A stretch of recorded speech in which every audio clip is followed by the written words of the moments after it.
주도주들의 모멘텀이 여전히 유효. 변곡점이 열렸기 때문이다. 충분히 수익성을 낸다라는 계산이 끝났고 신생 방산 기업들이 더 활발하게 진행이 될 거라 보고 있습니다. BTS의 활동에 대한 기대감, 공개되는 그 순간 가장 중요한 모멘텀이 될 거라고 보고 있습니다. 월간 청취자 수는 3,300만 명 이상을 돌파하고 있는 상황인데요. 레저 섹터도 내년 인바운드 수요의 기대감, 국내 지금 카지노 시장의 성장 모멘텀까지 전반적으로 실적이 좀 올라가는 모습을 보여줄 것으로 기대하고 있습니다. 안녕하십니까. 메리츠증권 김민영입니다. 오늘은 엔터 레저 섹터 2026년 전망 자료 관련해서 말씀드리려고 합니다. 최근 엔터 레저 섹터를 보시면 타 섹터로 이제 수급이 좀 쏠렸다든지 아니면 일시적으로 이벤트가 좀 소강되면서 좀 부진한 주가 흐름 그리고 좀 변동성이 확대된 구간에 진입해 있는 상황입니다. 그럼에도 불구하고 2026년 엔터 레저 섹터 관련 기업들은 내년에 좀 강한 이익 성장세를 보이면서 다시 한번 좀 긍정적인 주가 흐름 이어나갈 것으로 보고 있습니다. 먼저 엔터 말씀드리면 24년 4분기부터 좀 기저도 낮아져 있고 실적 턴어라운드의 기대감 그리고 25년에 이제 메가 IP 활동에 대한 기대감이 선반영되면서 올해 중순까지 굉장히 가파른 주가 흐름을 보여주었습니다. 하반기 이후에는 실적도 어느 정도 확인이 됐고 이벤트도 어느 정도 다 나온 상태여서 엔터 섹터를 바라보는 눈높이가 굉장히 높아졌죠. 그래서 이렇게 좀 실적이 확인되는 구간으로 전환이 되면서 좀 투자 심리가 둔화된 상황이라고 보시면 될 것 같습니다. 추가적인 밸류에이션 리레이팅을 위해서는 메가 IP들의 복귀나 그 흥행 성과 또는 좀 가파른 실적 성장을 보여줘야 하는 상황이다. 사실상 작년 말이랑 멀티플을 봤을 때는 유사한 상황인데요. 2025년 엔터사 주가를 견인했던 가장 큰 좀 중요한 매출원은 당연히 공연이랑 MD라고 볼 수 있겠습니다. 메가 IP들이 귀환을 하면서 좀 대규모 활동도 많아지고 그리고 MD 이제 판매량이 급성장을 하면서 24년 대비 분기 평균 거의 20-30% 이상의 좀 실적 성장을 기록했습니다. 그래서 이렇게 MD 전략이 올해 들어서 점점 고도화되고 있는 상황인데요. 뭐 오프라인 파워스토어 같은 경우는 이제 팬들의 이제 체류 시간을 더 늘려주기도 하고 구매 전환율을 극대화하는 전략으로도 쓰여지고 다양한 형태의 앨범이라든지 아니면 콜라보 형식 그리고 이제 생활에서도 많이 쓰는 MD들을 판매를 하면서 MD 전략 자체가 엔터사마다 굉장히 고도화되고 있는 상황입니다. 음반 매출 그리고 음원 매출은 꾸준히 지금 성장을 하고 있는 상황입니다. 제일 좀 주목할 부분들은 신인 그리고 저연차의 수익화 구간이 단축되고 있다는 점입니다. 데뷔 2-3년 차 되는 그룹들이 이미 30만 명이 넘는 모객수를 모객을 하는 것처럼 굉장히 수익화 구간이 단축되고 있어서 내년, 내후년 그러니까 3년차, 4년차가 될수록 수익화 구간이 더 가팔라지면서 실적에 더 큰 기여를 할 거라고 보고 있습니다. 그래서 26년 이제 엔터 섹터를 생각을 해보면요. 결국에는 가장 이제 다가올 이벤트 중에 하나인 BTS의 완전체 활동 그리고 그 이후에 저연차 그룹들의 수익화 구간이 진입을 해서 이제 이익 레버리지가 난다든지 아니면 현지화 그룹들의 모멘텀이 좀 유효한 투자 포인트라고 볼 수 있겠습니다. 그래서 23년, 24년부터 데뷔한 신인 그룹들이 굉장히 많고 그런 그룹들이 이제 3-4년 차에 진입하는 시기거든요.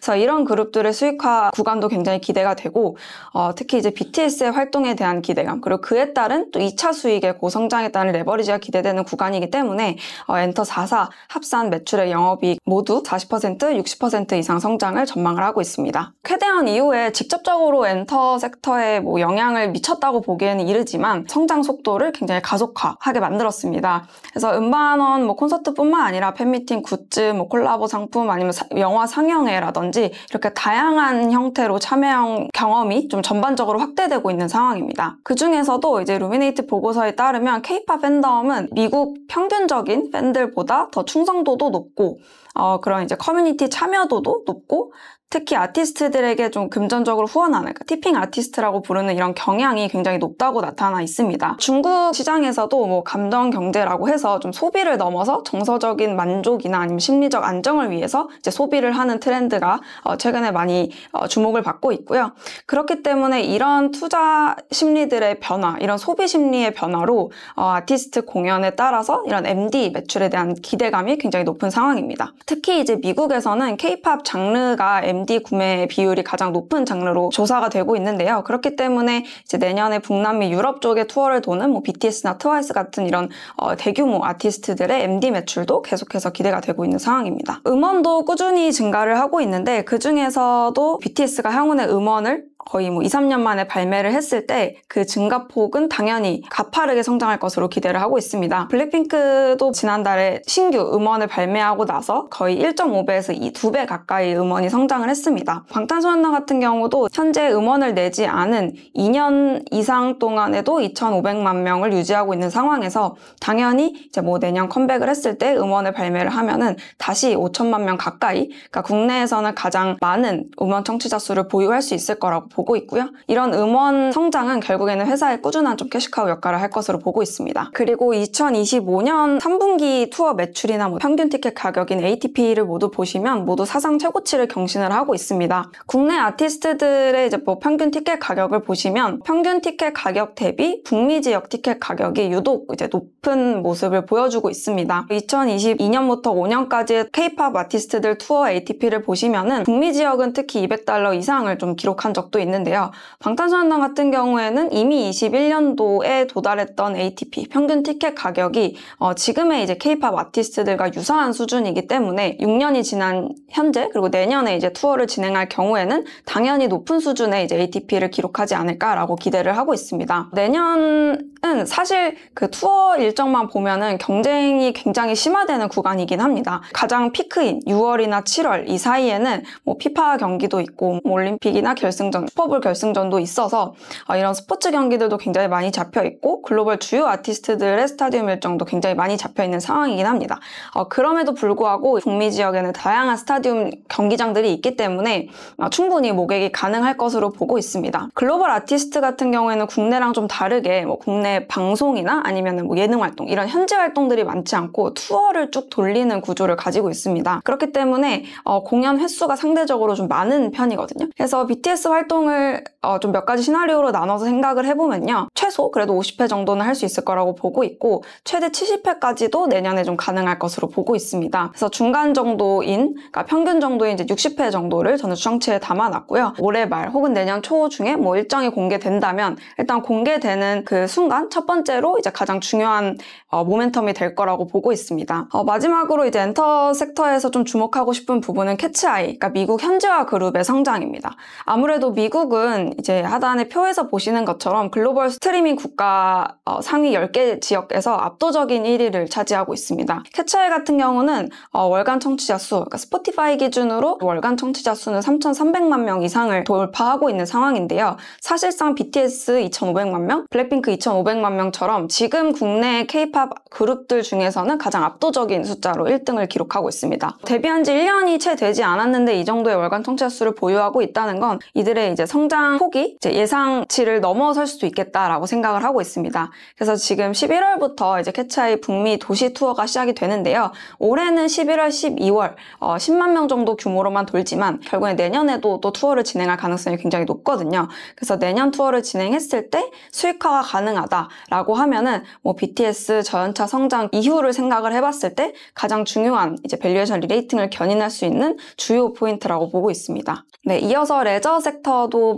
말씀드리려고 합니다. 레저 이제 카지노 업종 주가를 봐주시면은 올해 중순에서 하반기에 들어서면서 중국 단체 관광 무비자 시행에 대한 기대감이라든지 아니면 월간 이제 지표가 계속 개선되는 모습을 보여주면서 연초 대비 60%로 가파른 좀 성장을 보여줬습니다. 국내 카지노사 이제 합산 매출액도 꾸준히 평균 20% YY 성장을 기록을 하면서 굉장히 안정적인 실적 성장을 보여주고 있습니다. 매달 공개되는 월별 지표들이 이제 우상향하는 모습을 보이면서 내년에도 인바운드 회복, 드롭백 같은 이런 지표들이 증가를 하면서 전반적으로 실적이 좀 올라가는 모습을 보여줄 것으로 기대하고 있습니다. 올해 이제 인바운드 방한객 수를 보시면 8월까지 누적 수가 182만 명으로 이제 전년 코로나 대비해서는 114% 이상 회복을 하고 있는 상황입니다. 정부도 인바운드 관광객 수 3천만 명 그리고 이제 관광 수입 300억 달러 달성을 목표로 잡으면서 계속해서 이런 인바운드 관련된 정책 그리고 목표를 세워 나가고 있는 상황입니다. 그래서 국내 카지노 업종 중에서 이제 롯데관광개발 같은 경우는 특히 그 실적 성장세가 굉장히 가파른 회사인데요.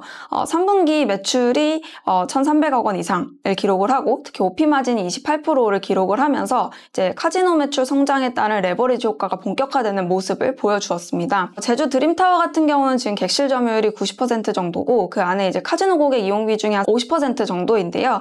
일평균 770객실 이상 정도를 사용을 하고 있는 상황입니다. 제주 드림타워 전체 객실수가 1,600개인 만큼 지금 사용하고 있는 객실수 이상 1,000개 정도 호텔 객실을 사용한다고 가정을 하면은 호텔 객실 여력이 좀 충분히 남아있는 상황입니다. 그렇기 때문에 26년에도 인바운드 트래픽 유입되고 VIP들이 늘어남에 따라서 객실 사용 비중을 키워나간다면은 추가적인 이익 성장폭이 가파르게 나올 것으로 보고 있습니다. 뿐만 아니라 호텔이나 그 외에 빅카지노 매출도 확대가 되면서 안정적인 실적, 이익 체질이 개선되는 효과를 보여줄 거라고 보고 있습니다.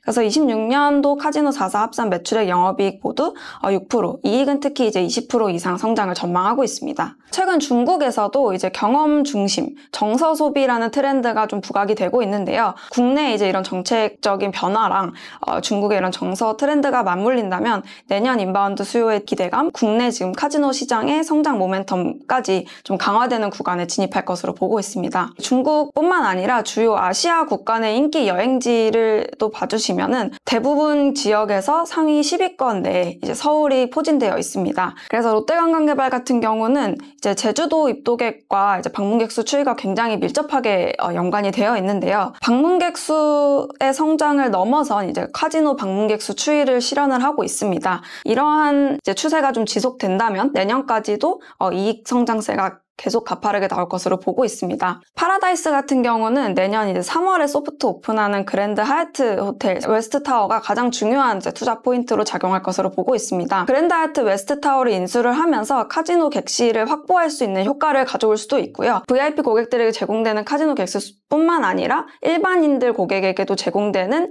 이제 그랜드 하얏트 호텔 객실수 가 늘어난다는 점에서 카지노 매출 증분 효과와 호텔 매출 증분 효과가 동반 작용할 것으로 보고 있습니다. 그래서 올해 이제 사용할 수 있는 객실수 770에서 이제 내년 1,200 객실까지 확보를 하게 되면서 이제 VIP 마케팅 전략이 고도화되고 이러한 이제 인수 효과와 맞물려서 가파른 성장세를 나타낼 것으로 보고 있습니다. 정리를 드리면 올해 좀 상반기까지도 가파른 실적 성장세 그리고 주가 흐름도 보여주었고 하반기에 살짝 좀 슬로우한 모습을 보여주고 있지만 다시 한번 BTS 같은 이제 메가 IP들의 활동이 증가하고 이런 메가 IP뿐만 아니라 저연차, 현지화 그룹들의 성장세가 이어지면서 각 엔터사들의 실적을 좀 가파르게 견인할 것으로 보고 있습니다. 카지노사도 마찬가지로 정책적인 효과와 카지노사의 그런 개별적인 경쟁력 강화를 통해서 이익 성장세가 나타날 것으로 보고 있습니다. 카지노사 같은 경우는 이익 레버리지 효과가 좀 강하게 나오는 특성이 있기 때문에 내년 실적을 생각했을 때 엔터, 레저 모두 가파른 이익 성장세가 가능할 것으로 보고 있습니다. 지금까지 엔터 섹터 담당하는 김민영이었습니다. 앞으로도 다양한 자료랑 좀 새로운 주제를 가지고 많이 말씀드리도록 하겠습니다. 감사합니다.